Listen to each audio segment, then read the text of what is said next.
Hello, YouTube, and welcome to Begruntle. Today I wanted to talk about how I lost the battle with agoraphobia so you can learn from the mistakes I made that cost me years of my life. I feel like we all need to share our stories with each other so our mistakes aren't made in vain and instead become tools for uplifting and teaching one another. Before I had agoraphobia, I started having panic attacks and anxiety all the time. At first, like most people with anxiety, I thought there was something wrong with my heart because of the way it would beat fast for no reason. But once that was ruled out, I didn't know why I was feeling so bad all the time and disconnected. It was a while before I was diagnosed with anxiety, and even then I didn't believe it. Eventually, after some time passed, I started to feel better and I was having very few panic attacks and just a little occasional anxiety. Then one day out of the blue, I started getting panicky when I was getting on the freeway. Out of nowhere, I started having a hard time breathing and my heart was racing. I was all alone. I felt like I was trapped between the cars and it seemed really far to the next exit. It was really hard to stay focused and in control of the car at freeway speeds, which just added to the panic attack. I remember thinking I was going to black out, lose control of my car, and kill myself or someone around me. When I reached the next exit, I pulled into a parking lot and I had a meltdown. I remember going into a small business that was in the parking lot and asking to sit there for a minute while I thought about calling an ambulance because I was sure this was a heart attack. I called my wife and told her what was happening and she talked me down, so I was able to drive home, only making a few stops to recollect myself here and there. After that day, I made the first of many mistakes in the battle with agoraphobia. I stopped taking the freeway because I was afraid of having another panic attack.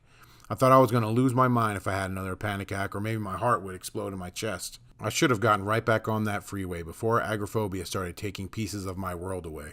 But instead, I started taking the surface streets everywhere and rearranging my life to accommodate the agoraphobia. I had to start getting up and leaving for work earlier and then taking much longer to get home. What I was really doing was giving the agoraphobia control and power over my life.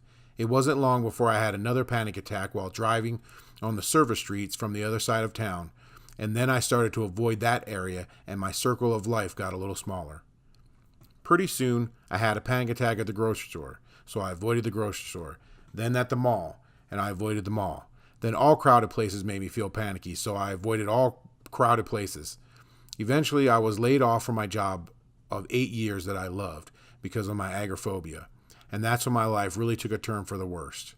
That was the worst thing for my agoraphobia because after that I couldn't leave my house. I had knowingly given agoraphobia my whole life, mile by mile, foot by foot. In my mind, I thought if I just avoid these areas for a little while, the fear will go away and things will go back to normal. I thought I just need to let my mind rest and I'll be as good as new. It took a few years of waiting for my mind to just get better on its own before I realized it was just a lie I was telling myself to cope with the fact that I was a prisoner in my own home. I was hoping in a lie instead of fighting back with truth. The truth is that I couldn't lose my mind from having a panic attack and my heart wasn't going to explode. I should have fought it back and got right back on that freeway from day one. The truth is, I'm stronger than the anxiety and the agoraphobia. I just didn't know it at the time. I started researching and reading about agoraphobia and anxiety. I learned that every time I gave in to the agoraphobia and altered my life for it, the more power I gave it. I knew that I had to confront this monster head on if I wanted to beat it. I went from being afraid to die from the agoraphobia to not wanting to live with it. So now I had to start taking back my life, foot by foot, mile by mile.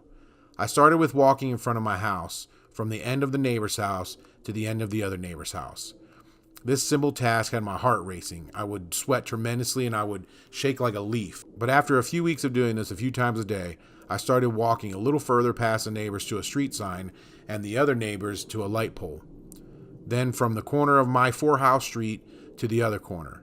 Then I started going past the corner to a different light poles, further and further away until I was able to walk completely around the block. Then I started driving around in my neighborhood, and after a few weeks, I was able to leave the neighborhood. Then I started driving to the store, and after a while of that, I would park and get out of the car and just hang out in the parking lot for a minute. Then I would walk into the store, just stand there, then leave and go home, and eventually I started grocery shopping again. It was working, but this process was slow and it took time.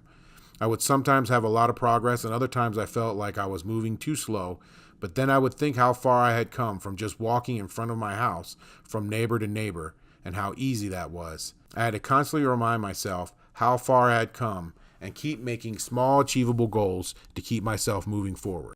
I lost the first battle with agoraphobia because I was ill-informed and unprepared, but the war is not over, and I'm now wiser and more equipped to deal with what agoraphobia throws at me. I'm still working on my agoraphobia and anxiety, and I still make goals for myself. I've had many ups and downs, but overall I'm improving over time, and that's what counts. I stopped thinking that I could go right back to the old me that knew nothing about anxiety or agoraphobia and lived in ignorant bliss. I accept that I may deal with this my entire life, but this struggle has made me a much stronger and wiser person. Struggles are an inevitable part of life, and no one gets to stay ignorant forever. I hope this video helps anyone who is struggling with agoraphobia, and if that's you, please remember that you are stronger than you know, and you too can beat agoraphobia and take back your life 1 foot or mile at a time. Don't keep ignoring it and waiting for it to magically go away like I did. Just keep setting small goals and working on achieving them. And for anyone who is living or helping someone with agoraphobia, please be patient with them. A little nudge here and there is helpful, but there's no need to belittle or push them to do more than they are ready to do. Allow them to work at their own pace and just be there for support. Pushing them to do more than they are ready to do can have reverse effects and be hurtful to their overall progress. If my videos are helpful, please like and subscribe to my channel. Until next time, please stay positive and uplifted.